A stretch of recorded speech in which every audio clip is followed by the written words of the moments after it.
The piano can be a truly haunting instrument, in more ways than you might expect. Allow yourself to be transported by me, the incredible being scared, and Mew on piano. So get comfortable and let the darkness take control.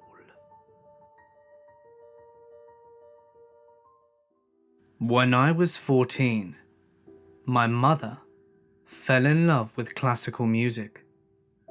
It started with Tchaikovsky, playing from her portable Walkman to her blasting Bach in the kitchen CD player.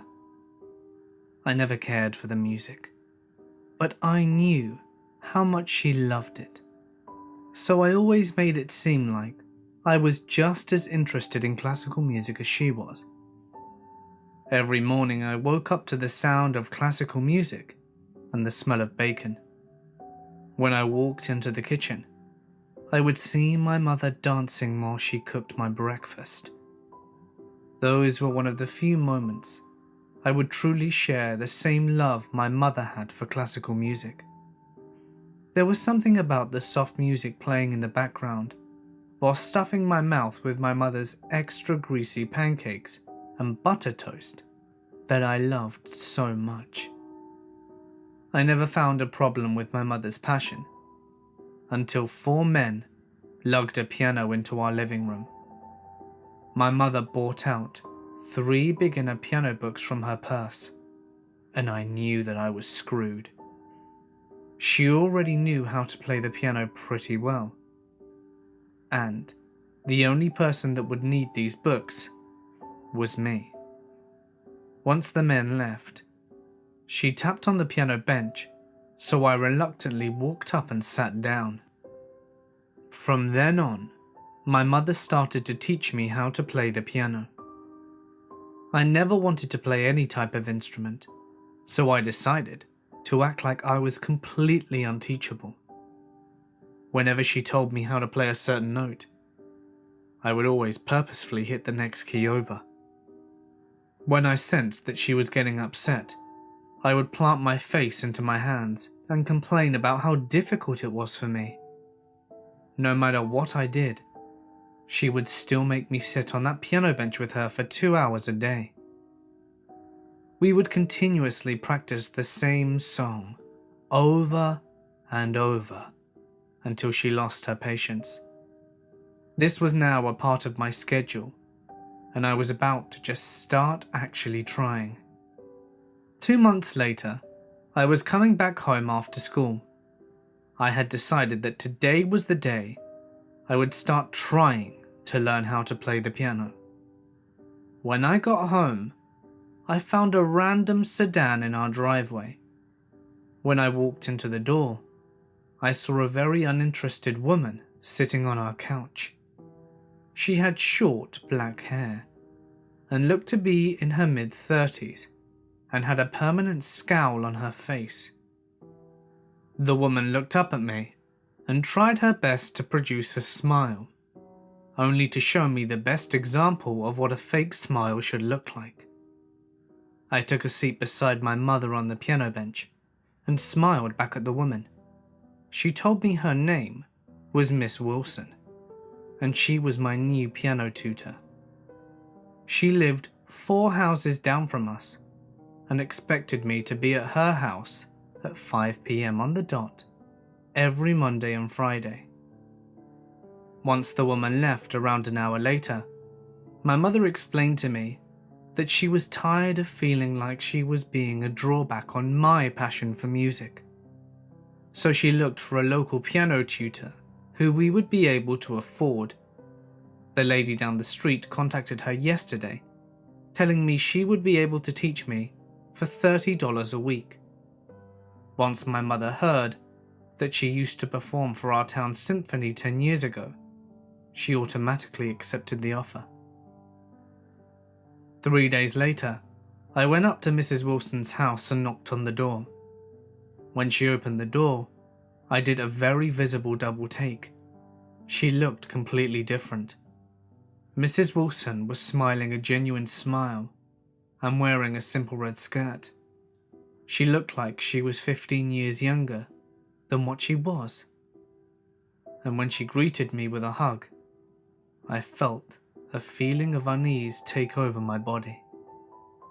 When she hugged me, I knew for a fact that her hand grazed my butt, but I figured it was an accident.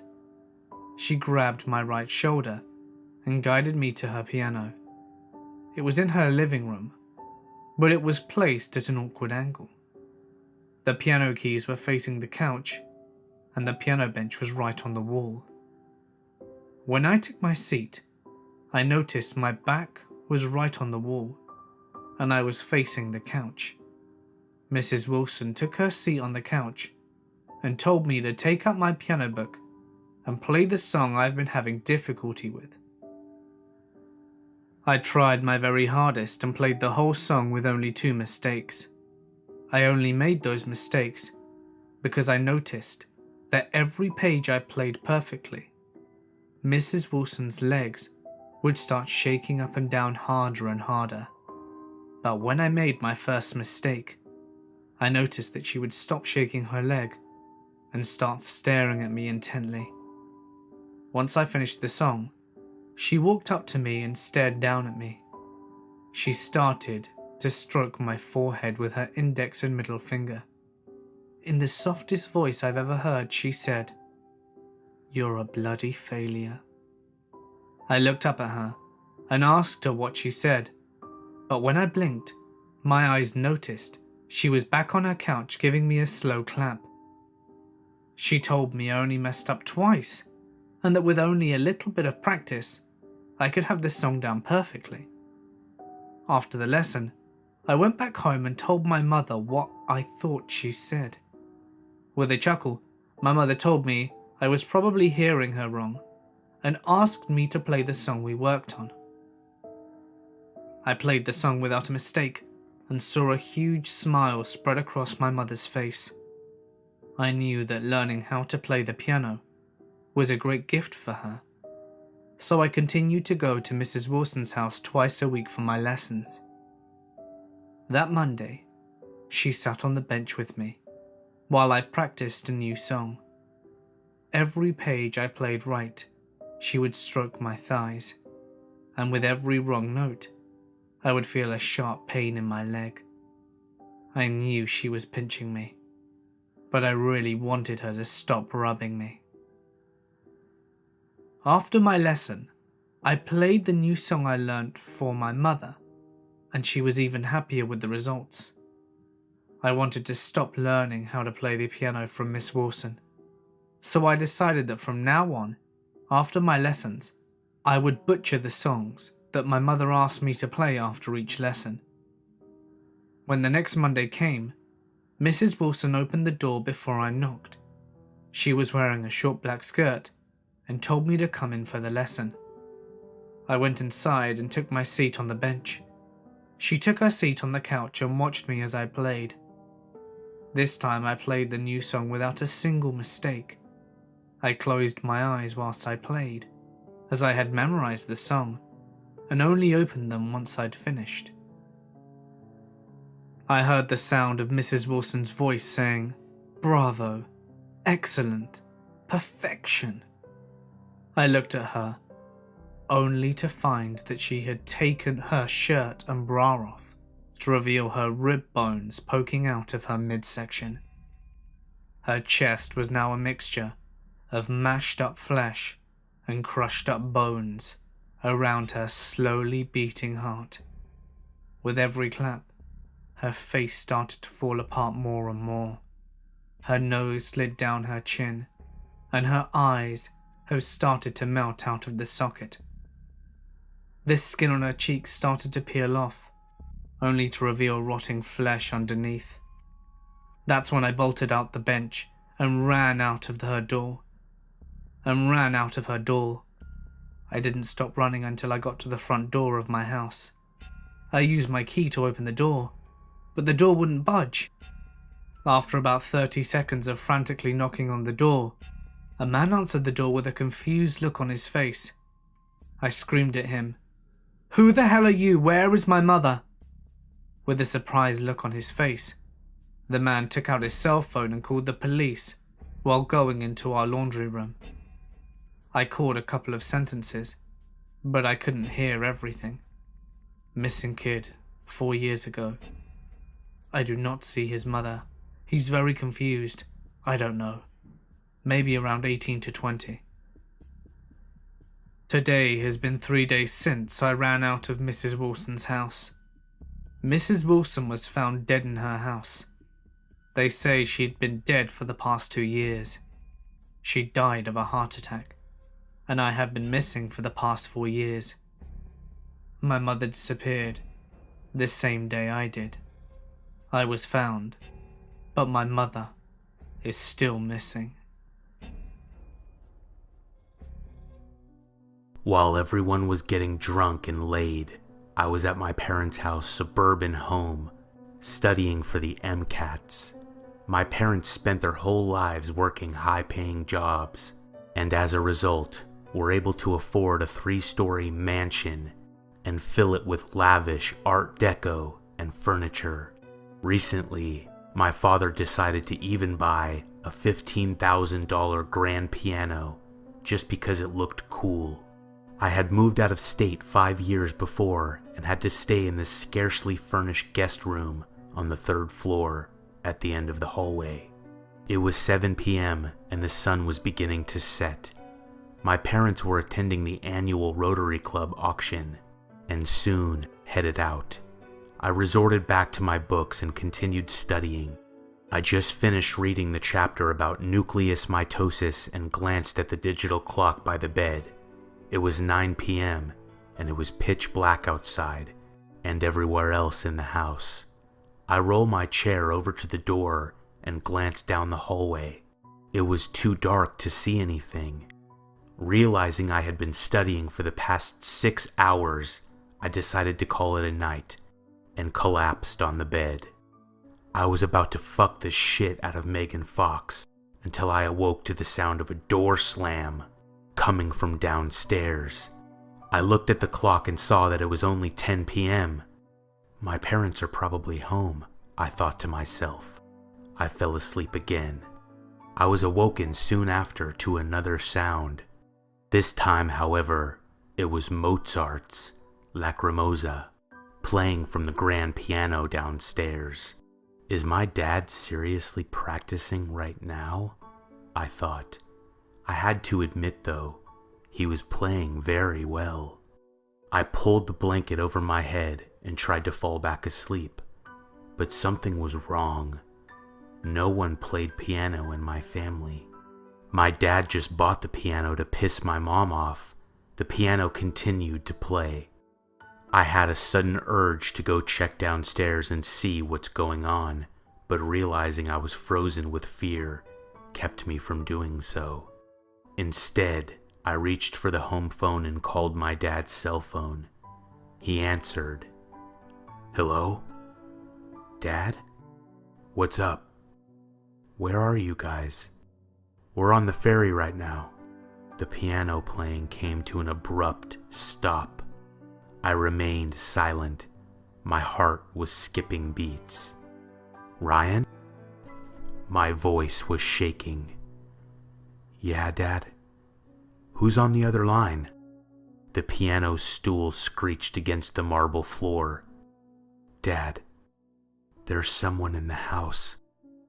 I heard something heavy sprint up the stairs and down the hallway. I jumped off the bed and slammed the door to my room and pushed my body up against it. My dad's voice was yelling over the phone, demanding me to hang up and call the police. I felt something slam against the door from the outside, and I heard heavy breathing. After about 10 seconds, everything was silent. From the other side of the door, I heard a man's voice calmly say something that sent chills down my neck. My wife was a doctor once. She never had time. She never had time for me. The footsteps slowly walked away from my door, and I heard the front door shut. I was scared stiff and decided not to move from my spot against the door. It felt like hours before my parents and the police showed up. The police fully searched the house and discovered that the downstairs piano door had had its locks removed and were lying outside the door, severely rusted from years of exposure from the elements. The next day, I traded in my medical books and changed my major to civil engineering.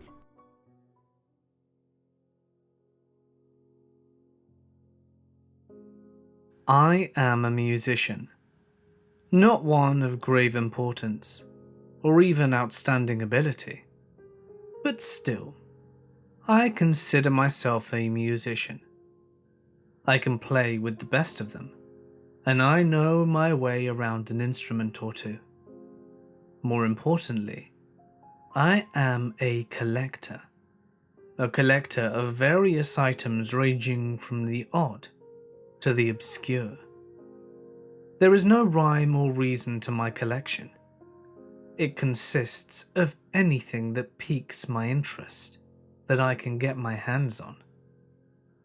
That is why, when I saw an advert on Craigslist for a vintage, rustic, red piano, I couldn't help but reach out to the seller. The ad seemed title normal enough. Old piano, free to a good home. I'd seen countless ads like this before. It was nothing out of the ordinary, and certainly nothing that would grab my attention. Still, I felt the need to click on it. Perhaps I was bored, or perhaps I liked the idea of not having to pay for a potential addition to my collection. Either way, I gave in to the compulsion. Upon clicking on the ad, I was greeted with an anomalous and intriguing story. It read something like this: I am offering my piano to anyone who is willing to come and pick it up. It is very old, but still playable. I can prove this upon your arrival. It is red and bears no brand markings. This is because it was made by my great-great-grandfather. This instrument is one of a kind.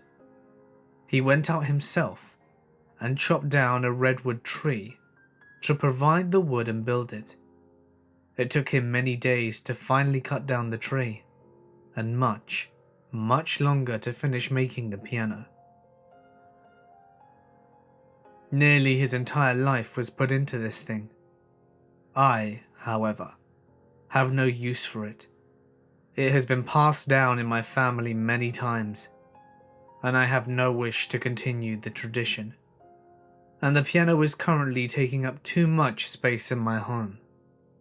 I want it gone as quickly as possible. My name is Margaret, and you can reach me by my phone number listed below. Serious inquiries only. Reading the ad sparked my curiosity. One of a kind? Redwood? How strange and absurd. I had to see this thing. If it was half as remarkable as Margaret's description made it out to be, then it was a must-have for my ever-growing collection. As such, I decided to give her a call. Margaret answered the phone after the first ring and immediately asked if this was pertaining to the piano. Although I found this to be an odd greeting, I assured her that it was indeed why I had called.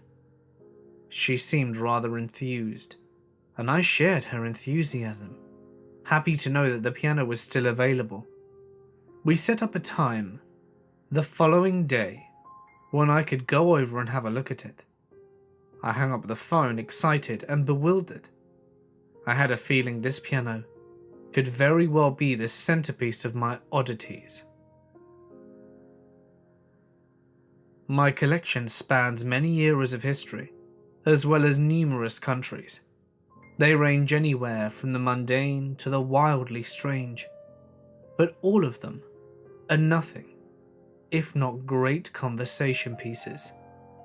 Some of my favorites include a genuine voodoo doll from Louisiana, a tooth from a saber-toothed cat, a book of spells written by an alleged witch, and a piece of an antler from the world's largest moose.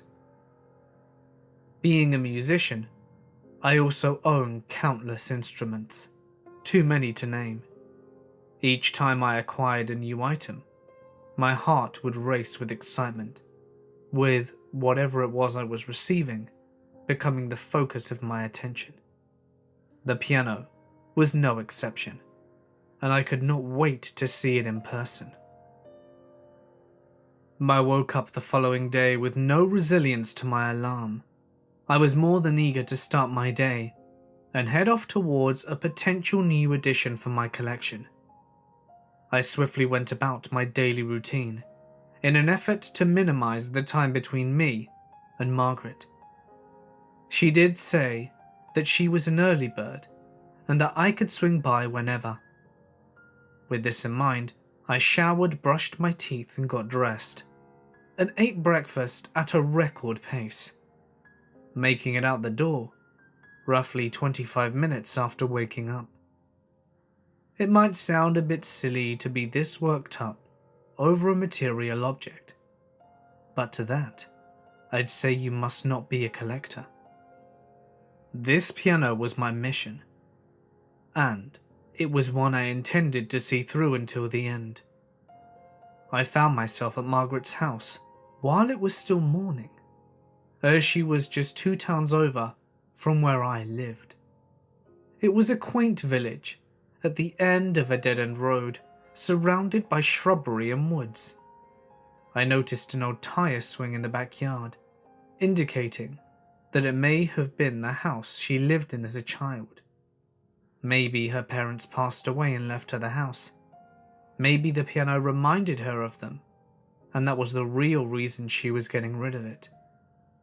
My speculation was interrupted by a woman who came running out of the cottage to greet me. She signaled for me to come inside and went back in herself. This was no doubt Margaret. I never told her which car I'd be in, but I assumed not many people came out their way to the middle of nowhere and parked in front of your house. I got out of my car and made my way up the stone walkway to the front door. I entered the house. Margaret seemed overjoyed to see me. It was something adjacent to a relative seeing you for the first time in a great while. It was odd but refreshing, and it certainly made things less awkward. We exchanged a few pleasantries before she rushed me over into the other room that contained the piano. I could tell that she was excited to show me, just as excited as I was to actually see it. I matched her pace as we made our way to the room. Upon entering the room, I stopped dead in my tracks. There, just a few yards away, was the piano, in all of its glory. It was a beautiful concoction of wood and ivory, the likes of which I'd never seen. It had such a striking red colour, giving it an illustrious and bold finish, and the design, it was magnificent. Simple yet magnificent, highly original, and certainly one of a kind like Margaret had said in her advert. I stood there in awe with my mouth open. Margaret must have thought I didn't like it, because she quickly started going off on a sales pitch about its charm and history. She then went to sit down at the stool in front of it, and placed her hands over the keys. I tuned it yesterday after your call. Let's hear how it sounds. Margaret began playing a beautiful piece. Not only did she play, but she also sang as well. This is when I took my attention away from the piano and allowed myself to notice her. She was a young woman, maybe in her late 20s, very beautiful, very slender. She had silver highlights in her hair, giving it a strange albeit lovely luster.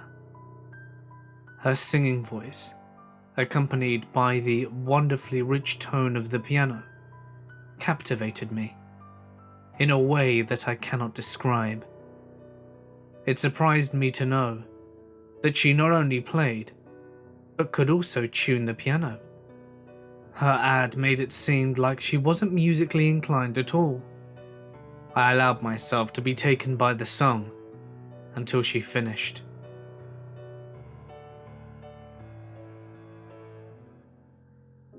Before I could compliment Margaret on her playing, she quickly began talking, continuing her well-rehearsed sales pitch.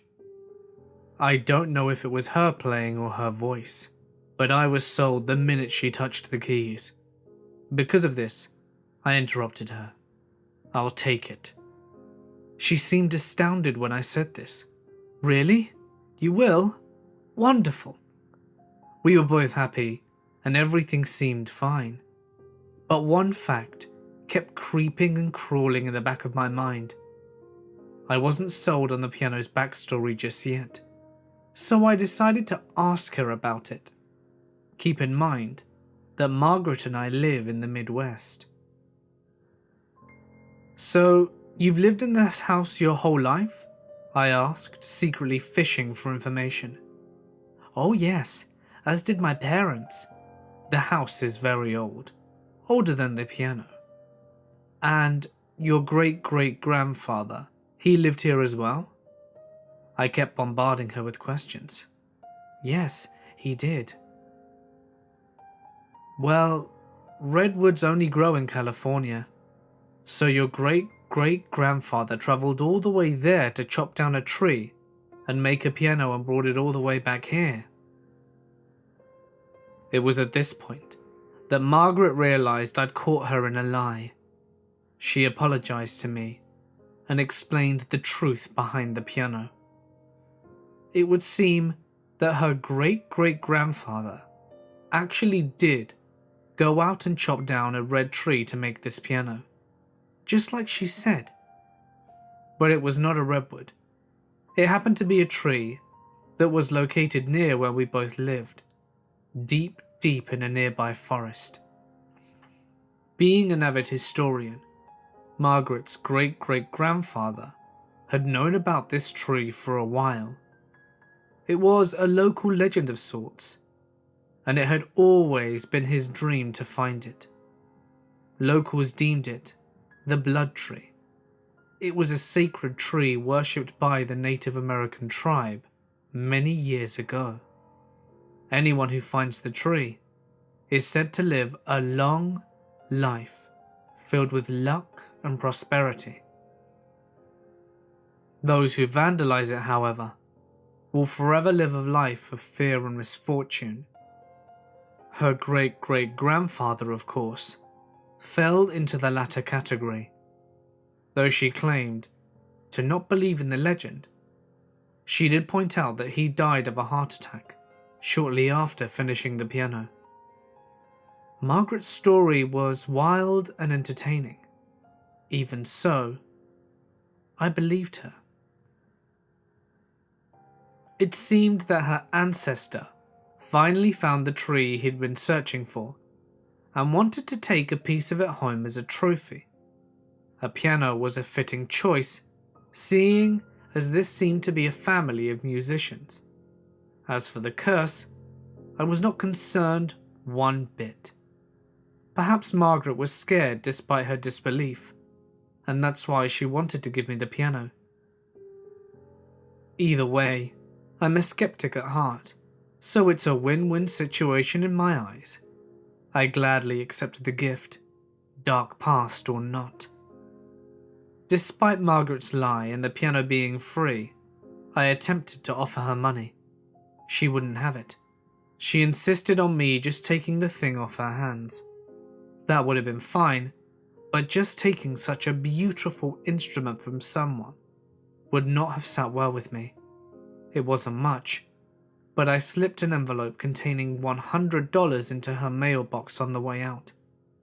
After calling over a friend to help me lift the heavy piano into the bed of my truck, I took off from Margaret's house with my Lou collectible. I made it home with ease, and with the help of that same friend, I positioned the piano in a lovely spot in my living room. I had a new piece for my collection, and I was happy. All was right with the world, or so I thought. For a few days, my life continues as it normally did. My routine remained unchanged. The only difference was the new piece of furniture in my house, the new centerpiece of my lovely collection of strange objects. After a while, I barely noticed it was there. Despite its beauty, it blended in with the rest of my home, much like the other items in my collection. On the third night, after receiving the piano, however, something weird happened. Something most certainly out of the ordinary.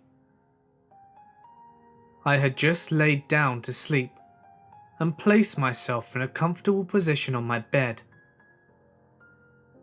As soon as my eyes were shut, I started drifting into a light sleep. I had been exhausted from a long day at work. To my dismay, a loud bang coming from downstairs jolted me awake. I jumped up out of my bed and took a moment to process the sound.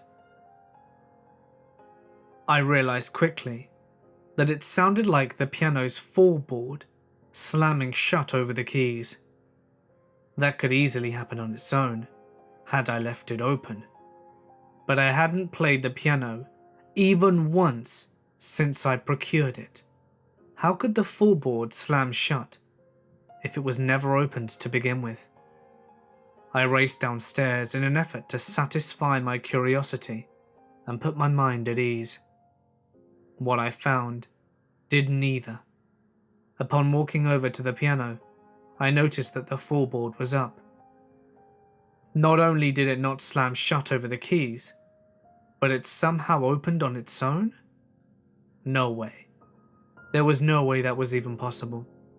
I discarded the nonsense that was swimming around in my overtly tired mind and chalked up the sound being that of one of my neighbours. I also must have opened the floorboard when moving the piano and never closed it. That was the only other explanation. I closed the floorboard over the keys and went back upstairs to bed. I ended up sleeping for the rest of the night. The next day was pretty normal for me. I woke up early, took a shower, brushed my teeth and ate breakfast, and I went to work and dealt with the stress that came along with it, just as I always did. The piano was the furthest thing from my mind, and it wasn't until I got home that day that it made its way back in. I opened the door to my house and immediately felt a cold gust rushed from within. This was strange, as I did not leave the air conditioning on, and it wasn't a particularly eventful day as far as weather goes. Brushing this off, I walked into the living room and set my jacket on the couch. I then looked up and noticed the piano. The floorboard. It was up. That couldn't be. I knew that I closed it the night before when I was getting up to inspect this strange sound. This got me thinking. Was someone in my home? I sped around my house at full speed with a kitchen knife in hand, ready to attack an intruder if there was one. I raced up and down the stairs, covering every inch of the house. I checked and rechecked every room, making sure I was completely alone. As it turned out, I was. Eventually, I found myself back in the living room, in front of the piano. I looked at it once more and noticed that the floorboard was down. Was I going mad? No. I was just experiencing the side effects of a long day at work. Nothing more. I must have just thought the floorboard was up when I came home. That's it. At least that's what I told myself, to keep from dwelling on the situation. Still frazzled from the stressful day I had, I made my way to my bedroom and attempted to catch some shut-eye. I changed out of my work attire and into my nightwear, then plopped down on my warm and comfortable bed. A good end to a bad day, I thought.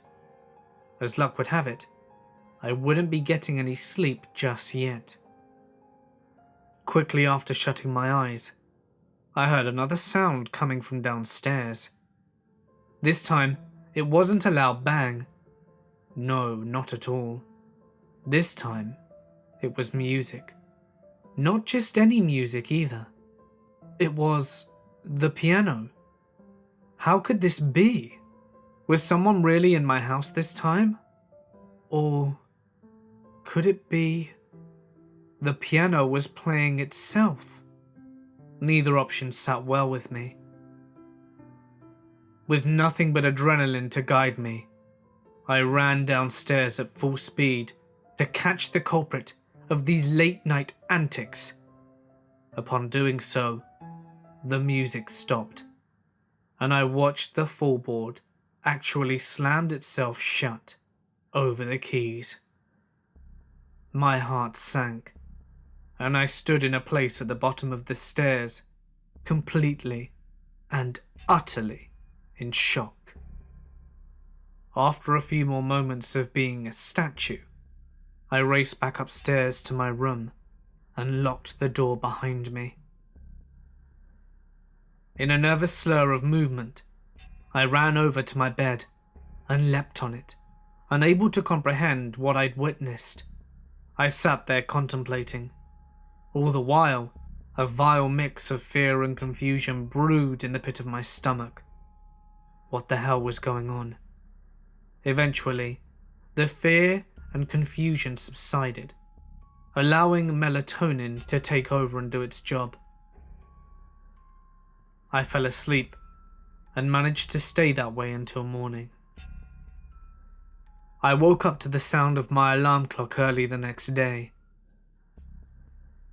I sat in bed for a few moments and wondered if the events from the previous night were nothing more than a dream. Now, I knew this wasn't the case, but I gave in to the notion anyhow. Living in a state of denial was better than living in a world where I was going insane. I was so good at indulging in this falsehood that I actually managed to convince myself that it really was a dream, or at least the product of an overactive imagination. It was a splendid defense mechanism, and one that allowed me to go about my day without fear or unease. I left, went to work, came home, and went back to bed. Everything was back to normal, just because I told myself it was. But lies only stretch so far. Eventually, the truth catches up to you when you least expect it. As I laid there in bed, ready to sleep through the night, I heard the piano once more. I jumped out of bed rather abruptly and assessed the situation. What the hell was happening here? Was I truly going mad? If not, was this instrument really playing itself? Was there really an underlying layer of this world governed by laws of the supernatural, allowing this piano to be haunted in some way? I thought about it for a few moments as the song went on, and then it hit me. This wasn't paranormal. No, it couldn't be. This was a cheap parlor trick. Margaret created quite the jest. She outfitted this piano to play itself, much like the player pianos they had in saloons way back when. This was just a prank, a laugh at my expense. That's why the damned thing was free. I ran downstairs to solve the mystery once and for all. Of course, as soon as I hit the bottom step, the piano stopped playing. I walked over to it calmly, confident in my new theory. I opened the thing up and looked inside, begging the piano to divulge its inner workings to me. It did, but I was surprised by the results. This was just a normal piano. Nothing extra was added in its creation to make it play by itself. Nothing at all. Stunned by this new realization, I stepped back from the piano.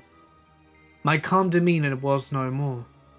I stared at the red wood and ivory keys before me, and almost felt compelled to ask, "What are you?" Instead, I remained silent. The silence, however, was quickly obliterated by the sound of music as the piano began playing by itself once again. I wanted to run, but terror kept me still. I watched as the horror unfolded in front of me. The keys were being pressed down harder than before by some unseen force. The piece was also being played at a faster tempo. And if that wasn't enough, picture frames began falling off the wall.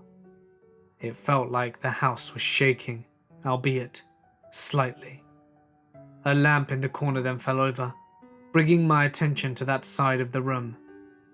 And that is when I saw it. Standing right outside of my living room window was a dark figure. I couldn't make out any features on it. The moonlight was not enough to reveal this living silhouette's identity. I gained some composure and ran back up to my bedroom. I locked the door behind me and climbed back into bed. All the while the song raged on. The house continued to shake. The dark figure, for all I know, it could have made its way into the house. Knowing this, my heart and thoughts raced at an equal rate. I was beginning to believe that I was neither crazy, nor did Margaret rig the piano to play on its own. This was something entirely different, something not of this world. Just as I came to this realization, the music stopped. So did the shaking. With nothing left to do, I slept. It was no easy task, but fear has to taper off at some point. It evidently did, allowing me to escape the madness of my world and enter the realm of the unconscious. I would have been grateful for this, had it not been short-lived. I awoke a few hours later to a house filled to the brim with utter silence. Honestly, it was so silent that I immediately took notice. Normally I'd hear at least the house creaking, or even the buzz of nature from outside, but none of these sounds were present. I got up and looked out my window for a clue. The world outside my room was still. No wind, no cars, no animals, and no people. Nothing. It was peculiar. Sure, it was the middle of the night. But where were the crickets chirping, the frogs croaking, the trees swaying? Where was the life outside my home? For the matter, where was the life within it? I seemed to be the only moving facet in an eerily frozen world. I hesitantly ventured downstairs for any further indication as to why everything seemed to be suspended in time. As I reached the bottom step, I looked over the piano. There was something off about it. I walked over to it and realized that a few of the keys were pressed down. I attempted to touch them, but they would not budge. In pressing the other keys, I realized that none of them would budge at all. Unsettling? Yes, but not so much compared to what I saw when I left the piano. It was so dark I almost didn't see it. Standing completely still next to the piano was that dark figure. When I noticed it, I jumped and let out an awkward and fearful grunt of sorts. The figure did not react. It was as if it was inanimate, along with the rest of the world. I decided to use the opportunity to my advantage. I crept over to the figure to get a better look at it. I noticed that it was wearing some sort of dark cloak, one that covered its entire body. In the face of the shroud, I saw nothing but pure darkness. I cautiously attempted to pull off the hood, but much like the piano keys, it would not budge. I stood there staring at the figure for a few more seconds before a familiar sound filled the room. The piano started playing again, and in an instant, the world came to life. I could hear with it the sounds of my house, as well as those of the outside world. I also noticed that the figure in front of me had a swirling aura of energy surrounding it. It was a pelt of darkness, wrapped around the shadowy figure, cloak and all. Before I could even react to its appearance, the dark figure hastily reached out to grab me with a skeletal hand. I fell backwards in fear. Scrambling to get up, I managed to stand upright and make a run for it. I bolted towards the front door, rushed through it, and raced to my car. I got in, hot-wired the damn thing as my keys were inside, and took off. And from that point I was able to calm down. I had escaped, but at what cost? In a much less frightened state. I began to think more logically. Was I going to abandon my house and all of my belongings because of this spirit? Was I going to quit my job and leave town? No, of course not. Just the idea of this was preposterous. Running away was not an option. Driving in circles around my neighborhood, I weighed my options. I could go back and try to destroy the piano. No, bad idea. That could make the spirit angry. It might attach itself to me in the process, if it hasn't already. I could tough it out one more night, until I come up with a better course of action. Nope, I didn't like that idea either. And that's when a solid plan came to mind. One I'm surprised I hadn't thought of earlier. I peeled out of my neighborhood, in a fury, and sped to my next destination. I was going to go back to the cellar. Surely she knew what was going on. Perhaps she could even help.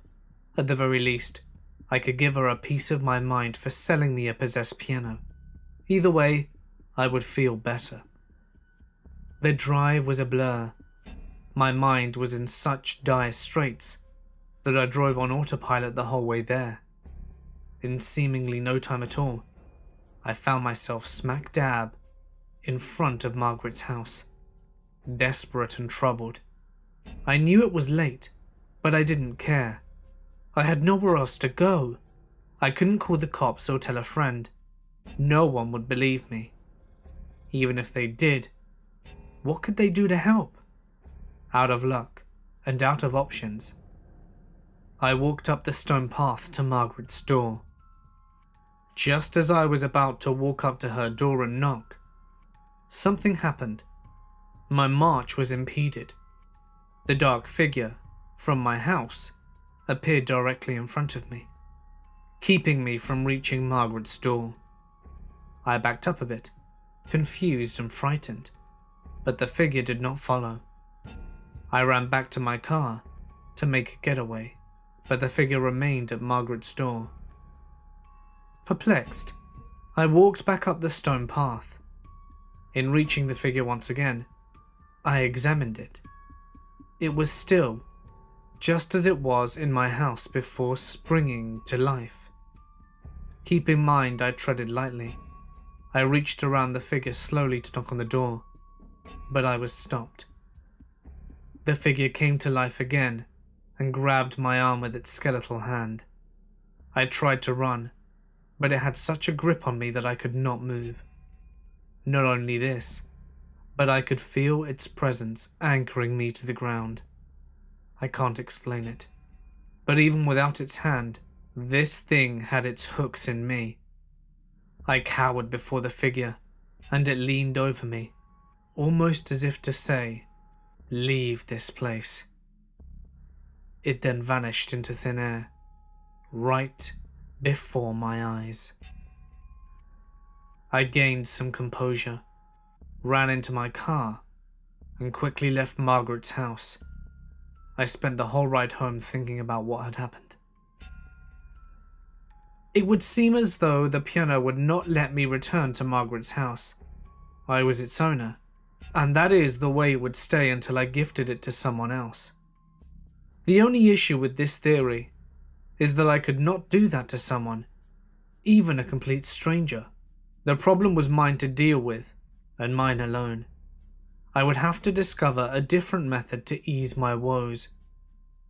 I arrived home shortly thereafter, and reluctantly opened the front door to my house.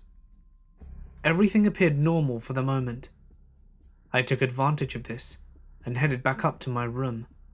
I locked the door behind me, not that it would help, and threw myself into a mess of blankets and pillows that was my bed. And the song started up again. I continued to lie down, sick of the repetition. I felt the house shake, but I remained unmoved. It wasn't until a bang at my bedroom door that I started fearing for my life again. It started off quiet, but soon grew louder. I jumped out of bed and started pushing my dresser towards the door.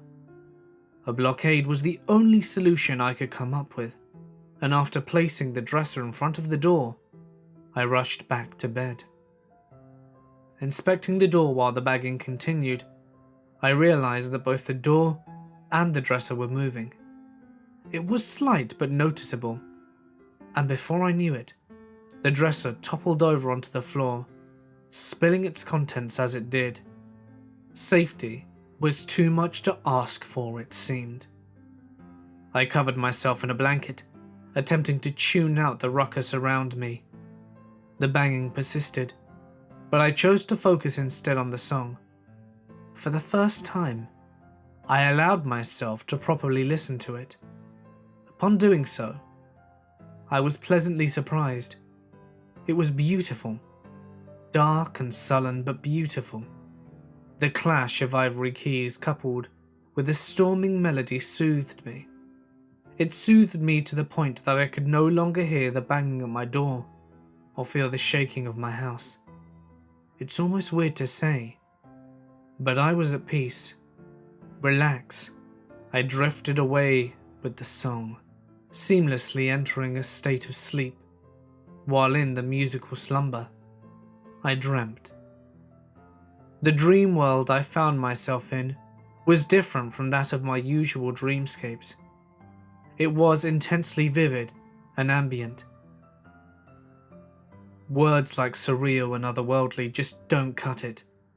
The awareness I had is also difficult to explicate. Lucidity is too small a concept. This feeling required more explanation than that. I was completely aware of my surroundings, in the sense that I could feel everything about it. I know that doesn't make much sense, but it's the only description I have to offer. Relying on sight to truly understand where I was, I became aware of the fact that I was in a forest. It was very dense, but I could make out a clearing up ahead. Instead of walking to it, I felt myself floating towards. Knowing it was a dream, I neither questioned nor tried to fight it. I found that fighting narratives in dreams usually led to an early awakening, and I did not want to wake up to find the dark figure looming over my bed or anything like that. I eventually reached the clearing, It was some sort of meadow. In its center was a tree, a very large tree, a red tree. All at once I knew where I was. I could feel it too. This was the blood tree. This was the precursor to my piano, the building blocks of a haunting in the form of a plant. Just as I took in the sight of the tree, a person stepped out from behind it. He walked over to me as I watched. It was a Native American. I'd never seen one in real life, but I could still tell. He didn't look exactly like the ones portrayed in documentaries, but he wasn't all that dissimilar either.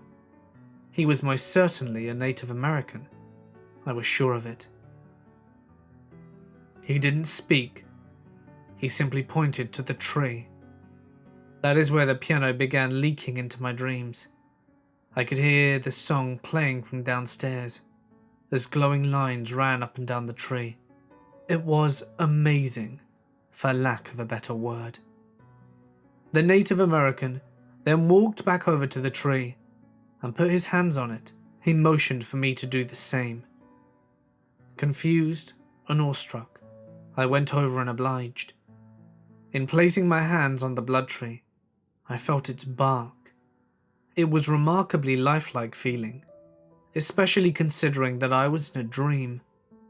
I also felt the glowing lines racing past my skin. It was an incredible sensation. I looked over at my new friend and noticed that his eyes were closed. He was in some sort of trance. Bewildered, I decided I should do the same, and so I did. With my eyes shut, I was greeted by visions of the tree's early life and purpose. They were visions of sight as well as emotion. I could feel everything that these people felt as they worshipped this ancient plant. It was breathtaking. The tree wasn't always red. It used to be a normal color. The red is none other than blood. But there weren't any sacrifices made there. Nothing like that. Willing Native Americans came up to the tree every year, sliced their hands open, and placed them on the tree. Their blood then dripped down its exterior. The glowing lines must have been the blood of each individual, lifelines if you will. These people were celebrating life and trying to become one with nature. This tree was the anchor that kept their community together, that kept their family from falling apart. This is where they would play music, laugh, dance, and enjoy each other's company. This is where they enjoyed life. They were free from judgment and the worries of day-to-day stress. They were at peace in this one spot, at this one tree. My visions eventually led me to the burying of their dead. This too was done at the tree. Every native in this group was buried under the blood tree. One of the elders would then play a song on a small ocarina-like instrument. I recognized it right away. It was the song the piano had been playing every night. It was their song of death. Abruptly, I snapped out of the trance, and I found myself back at the tree. My friend was now sitting on the ground next to me, back against the bark. He had the instrument from my vision in his hand, and he began playing the song of death. I listened intently, but he would not finish. Instead, he handed it to me, motioning for me to play. I hesitantly accepted the invitation. I managed to get the hang of the potato-shaped ocarina rather quickly, as it was a simple instrument. As such, I began playing the song. The strangest thing happened when I did. The tree began wilting. Its bark changed from red to black as its leaves started falling. I stopped playing, but the Native American motioned with his hands for me to keep going, and so I continued. I kept playing the song and the tree kept wilting. My friend was ecstatic. Somehow, this is what he wanted, but I didn't know why. You know how something in a dream can be so perplexing? And it isn't until you finally wake up that you truly divulge its meaning? That's what happened here. Before the tree could fully perish, I woke up in my bed at home. I was consumed by an instant revelation. Margaret's grandfather had taken away these people's headstone. More than that, he took away their connection to nature, as well as with one another. The trees and its spirits needed to be put to rest, once and for all. There was only one way to do it. I needed to play the Song of Their Dead on the piano, the whole way through, without interruption. I can't explain how I came to know this. The culmination of emotions I felt in the dream: joy, tranquility, confusion, sadness. They all seemed to point me in this direction. I know it doesn't make any sense, but to me, it did. I got out of bed shortly after coming to this realization and walked over to my bedroom door. There was no banging, no song, nothing. The world seemed to be frozen again. A perfect opportunity to venture downstairs to the piano. I opened the door and walked at normal pace to my destination, so as not to disrupt anything or break the illusion, so to speak. I calmly made my way to the piano and sat down. I placed my hands on the keys and began playing. I knew the song by heart now, having heard it so many times. Not only that, but the piano itself seemed to be guiding my hands across the keys. As I played, the world around me ceased to remain still. The house began shaking violently, knocking frames and furniture all over the place. Still, I continued. Out of the corner of my eye, I noticed the dark figure standing outside of my window. This made me a bit uneasy, but I couldn't stop for anything. I kept playing. I knew not the outcome of this nightly adventure, but I knew that I had an obligation to preserve, if not for the tree or its ghosts, then for myself. I needed this nightmare to end. The dark figure kept disappearing and reappearing at odd locations in the room. Sometimes I'd see it right next to me. Other times I could feel it breathing down my neck. I paid it no attention, despite my fear. I wouldn't let it ruin my chance at putting this haunting to rest. Not when I'd come so far. Just as the shadowy figure appeared sitting next to me at the piano, and just as I felt the house stop shaking, I hit the final note of the song. How it felt can't be described in words. Cathartic is a good attempt, but no way near as alleviating as it actually felt. It was like a huge weight was lifted, not only off my shoulders, but off the shoulders of many others too. It was an indescribable experience. Basking in elation, I turned my head and noticed that the dark figure was sitting next to me. It didn't look the same, however. The swirling vortex of darkness surrounding it was gone. It now seemed to be nothing more than a cloaked man. He slowly reached up and pulled the hood down from his head, and I watched. It was my friend, the Native American from the dream. But how? Before I could bombard the man with any questions that I may have had, he looked at me and smiled before vanishing. It has been many months since I was haunted by the piano, and I haven't heard a peep out of it since. It's still sitting in my living room, and I do enjoy playing it from time to time. It is my best guess that my theory worked. I somehow had a hand in laying a tree as well as many spirits to rest. The ordeal still begs the question though, who was the cloaked man? Was he some form of death who wanted the souls of countless Native Americans put to rest? Or was he a Native American himself, one of the many spirits trying to cross over to the other side?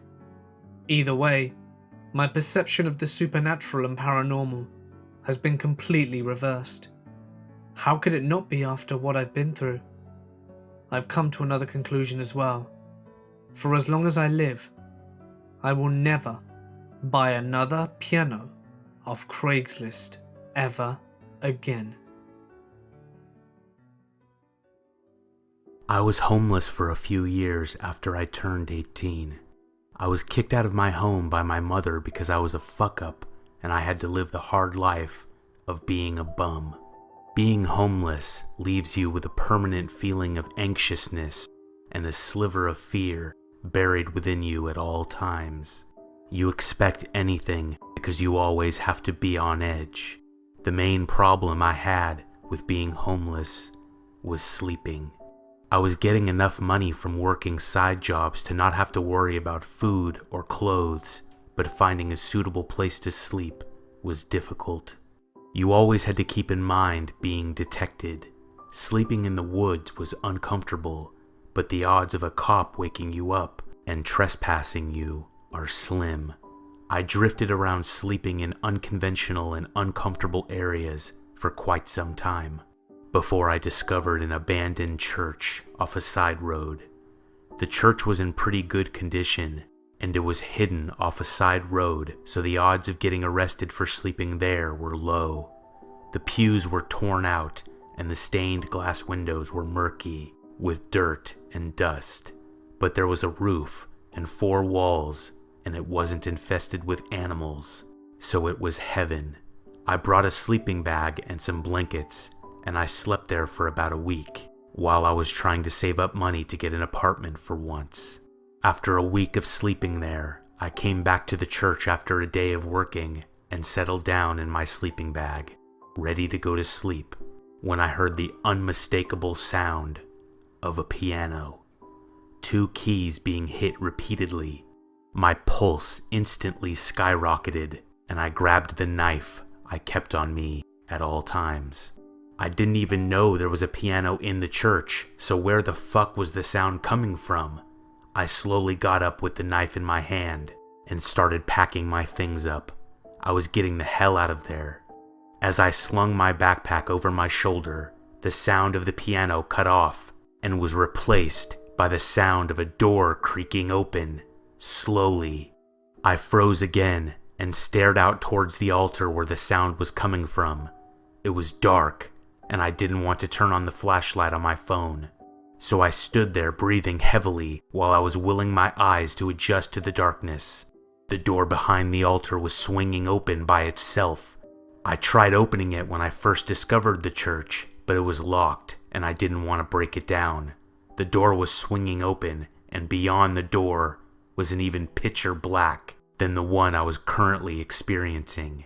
I remember I audibly whispered, "Fuck," and I turned towards the main doors, content on getting out before I saw any more. As I turned, I heard the sound of the door swinging open be replaced by the sound of it slamming open violently, and suddenly, a plank of wood fell from the rafters in the ceiling and clattered loudly onto the floor, feet away from me. A groan like a mixture of a machine grinding to a halt and a man in pain emitted from the door behind me that slammed open and sent literal chills up my spine. I slammed my way out of the church and started running up the road. I looked behind me to see the front doors slowly shut by themselves. I never returned. My story may not be the most interesting story you've ever heard. It doesn't end in me seeing a ghost or an alien or anything of that nature, but it is real. And I think that's scarier than anything I could imagine. Hey guys, it's Mort here, and thank you so much for listening. I hope you enjoyed this 60k special of mine. I've always loved playing the piano and listening to it, much like the mother in the first story. I'd just like to take a moment to give my profound thanks to not only my good friend being scared for his incredible narration as always, but to the musicians in the horror community, producing amazing, royalty-free works for us narrators to use in our video. I know this isn't all of them, but in my videos personally, I featured the works of Mew, Coag Music, and Kevin MacLeod, all incredible creators in their own right. Today, please help support those whose work is rarely ever talked about. Go check out their channels and their music, as they really deserve your support and have a very vast and extensive range of quality music. And who knows, you may even enjoy listening to it in the background from time to time, as I do. Links can be found in the description and on screen now. Thanks for everything, guys. Stay awesome, and I'll see you in the next one.